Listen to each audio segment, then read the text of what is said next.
en sus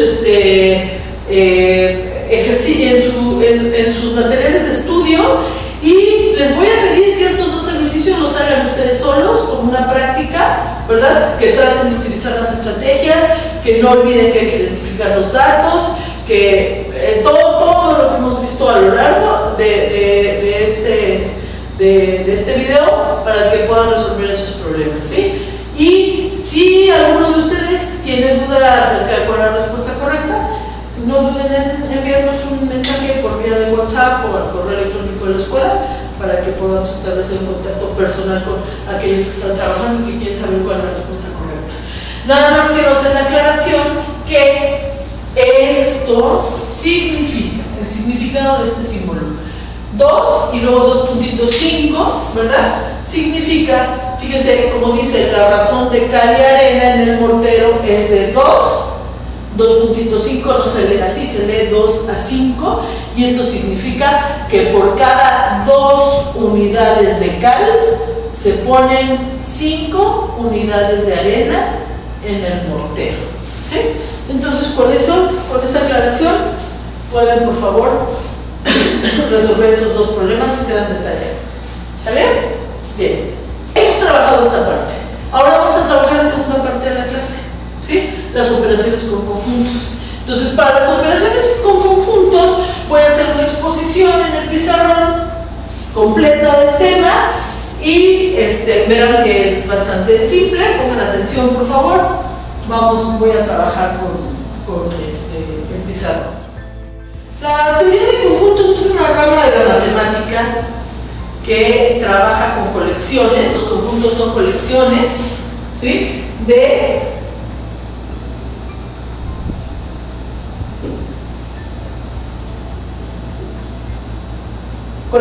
objetos de cualquier tipo, sin ninguna restricción, excepto que no pudiéramos saber de qué objeto se trata. Por ejemplo, si queremos hacer el conjunto de todos los sentimientos de la maestra, ¿no? Bueno, pues es muy difícil definir sus sentimientos, exactamente definir qué sentimientos tiene esa persona, si en este momento está sintiendo tristeza, o más bien está sintiendo nostalgia, o tal vez está sintiendo depresión, o no sabemos. Entonces, mientras los objetos que forman parte de nuestros conjuntos estén bien definidos, sepamos qué son, no tenemos ninguna restricción, ¿sí? Son entonces tan amplios los conjuntos y pueden ser tan diversos que la manera más simple de tratarlos es utilizando los símbolos más simples que tenemos, que son los números y las letras, para representar a los conjuntos y representar a sus elementos. ¿A qué me refiero? Bueno, me refiero a lo siguiente. Cuando nosotros hablamos de un conjunto, para empezar, tenemos siempre que encerrar a los elementos, ¿verdad?, que van a formar parte del conjunto dentro de 2 corchetes. Y cada uno de los elementos tienen que estar separados por una coma. Voy a poner un ejemplo, ¿sí? Voy a aprovechar que yo me llamo Alma para que ustedes lo recuerden con un ejemplo. Vamos a poner aquí dentro de este conjunto a las letras, ¿sí?, de la palabra alma. Entonces, dentro de ese conjunto vamos a tener a la A como uno de los elementos. Otro elemento de ese conjunto va a ser la L, separados por una coma porque son 2 elementos diferentes. Otro elemento va a ser la M, y el cuarto elemento tendría que ser nuevamente la letra A. Sin embargo, ¿sí?, la primera regla, y tal vez la más importante en los conjuntos, es que un conjunto nunca puede repetir 2 veces el mismo elemento. Entonces, las letras de la palabra alma, el conjunto formado por las letras de la palabra alma, solamente tiene una vez a la letra A. ¿Sí? Y aquí tenemos el conjunto de letras de la palabra alma. Como los conjuntos son muy diversos, yo podría tener otro conjunto, por ejemplo, formado por la letra P, la letra E y los números 1, 2 y 3. ¿Sí? Y ese sería un conjunto diferente. No importa si yo puedo decir qué cosas son esos elementos, lo que importa es saber quiénes son. Ahí está, son los elementos. O puedo hablar del conjunto de los números pares que están entre 1 y 10, ¿no? Y entonces estaré hablando de 2, 4, 6 y 8. Ajá. O podría hablar del conjunto que está formado por las letras y números que se encuentran en la placa de un automóvil, y entonces a lo mejor estaría diciendo PQR, 6,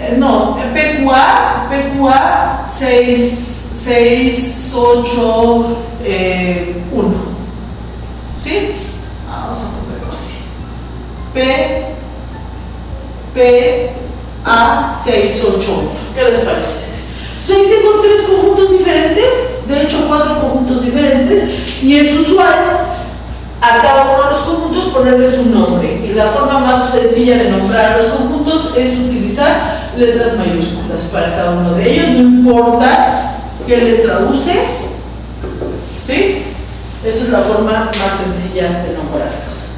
Entonces, ya he entendido lo que son los conjuntos, colecciones de cosas, pueden ser finitas, pueden ser infinitos, etc. Hay una gran variedad de conjuntos. Nosotros, para los fines de este curso, no necesitamos más que conjuntos sencillitos como estos, ¿sí? Entonces, vamos a hablar de nuestro primer concepto, ¿sí? Número 1. Y se trata de los subconjuntos, ¿sí? Subconjuntos. Para entender lo que es un subconjunto, vamos a utilizar al conjunto A, ¿sí? Y vamos a construir un subconjunto del conjunto A. Los subconjuntos van a ser otra vez conjuntos, ¿sí? Entonces, un subconjunto del conjunto A va a ser un conjunto. ¿Y qué cosa va a tener ese conjunto? Pues va a tener elementos de A. Única y exclusivamente elementos de A.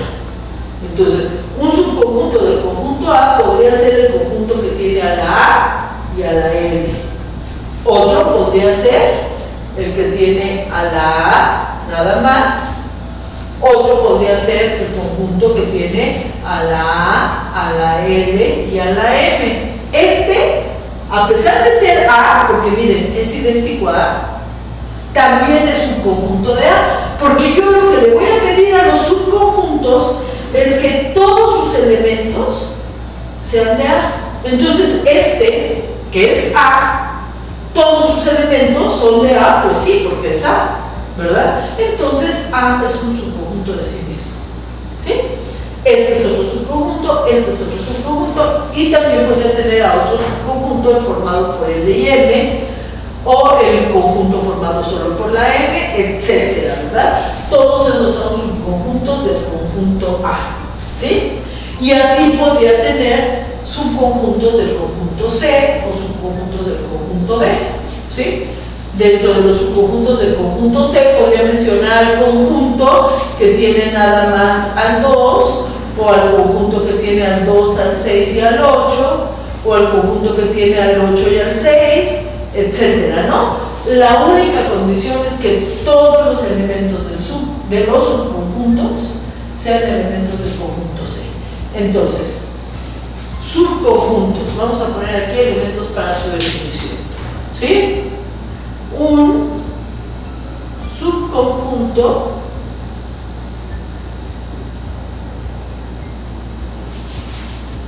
solo tiene elementos del conjunto, vamos a llamar conjunto original. ¿Está claro? Y aquí tenemos el ejemplo. Estos son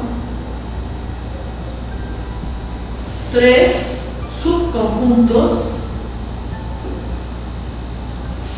del conjunto A.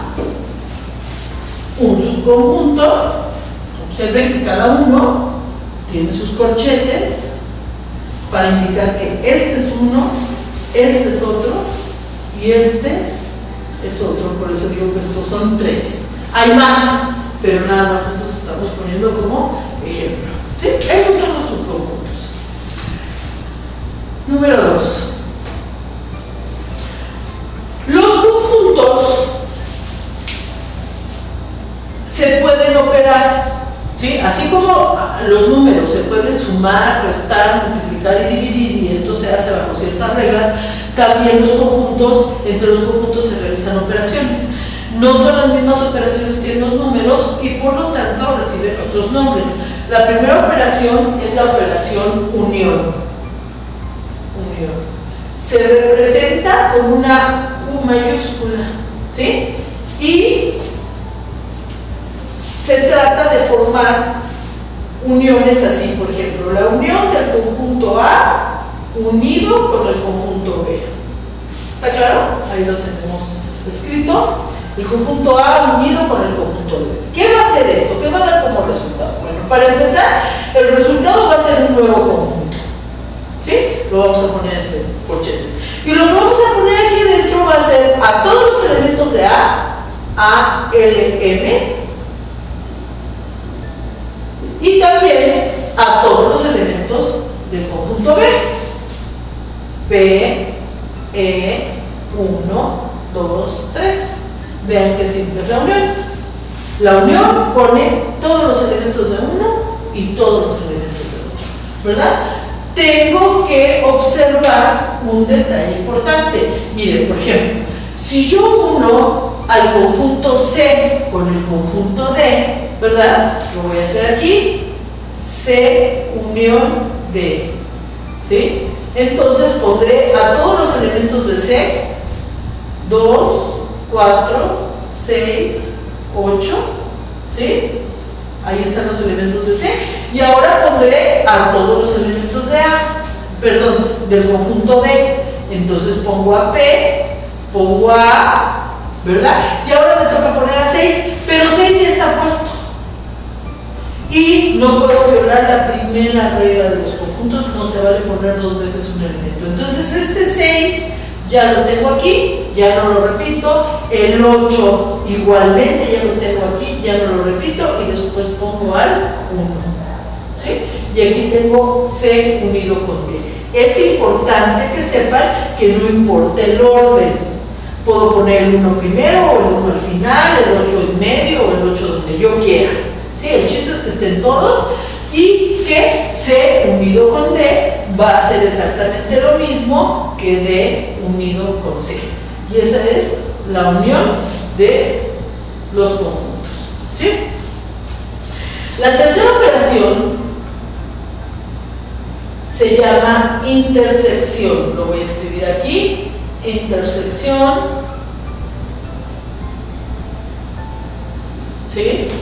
Se representa con este símbolo que es como el de la unión, la U de la unión, pero volteado, ¿no? Bueno, ese es el signo. ¿Y qué va a ser la intersección? Bueno, pues la intersección también va a ser un conjunto, de tal modo que si yo hago la intersección, por ejemplo, de C con D, ¿sí? Veamos lo que pasa. Para empezar lo represento así: C intersección D, ¿sí? Y eso me va a dar como resultado un nuevo conjunto.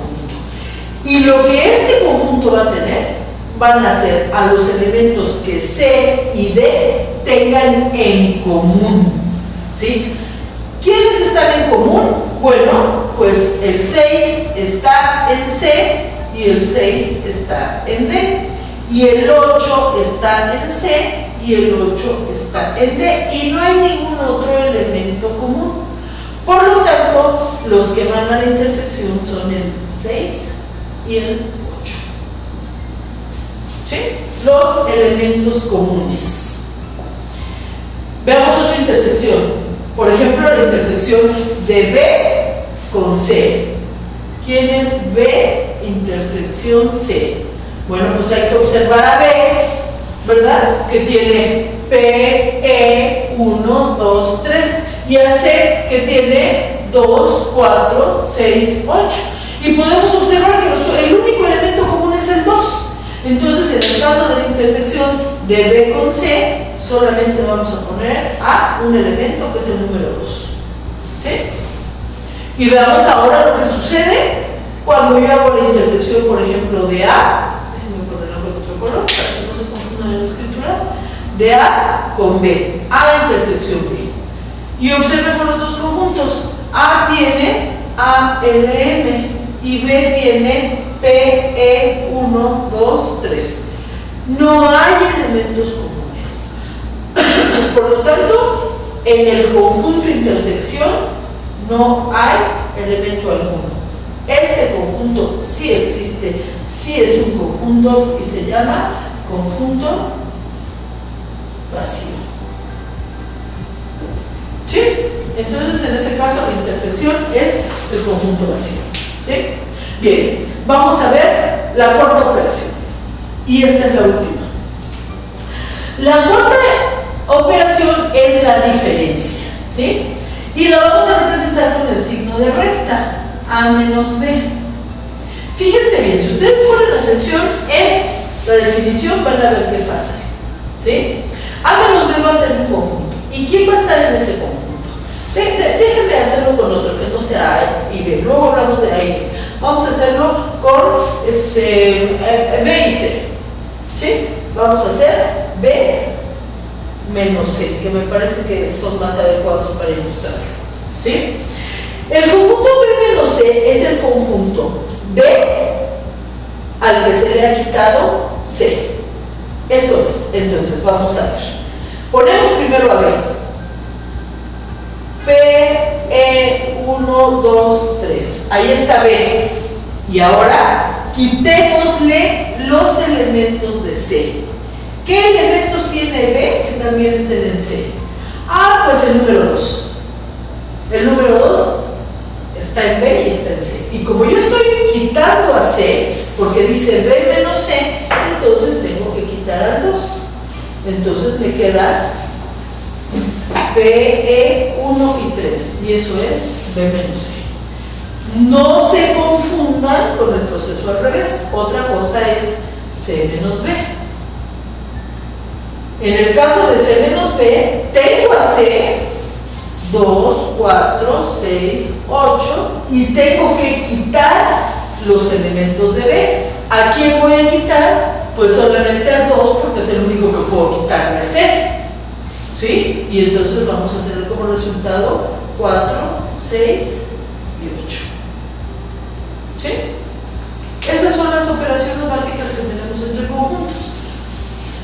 Los subconjuntos, la unión, la intersección y esta operación, perdón, no dije su nombre, se llama diferencia o también se le puede llamar, algunos textos le llaman complemento. ¿Sí? Entonces ahí tengo la diferencia como la cuarta operación entre conjuntos y con esto tenemos terminado nuestro tema. Para la próxima clase les prometo unos ejercicios. ¿Sí? Bien, pues gracias por su atención y nos vemos en la siguiente clase. Bye.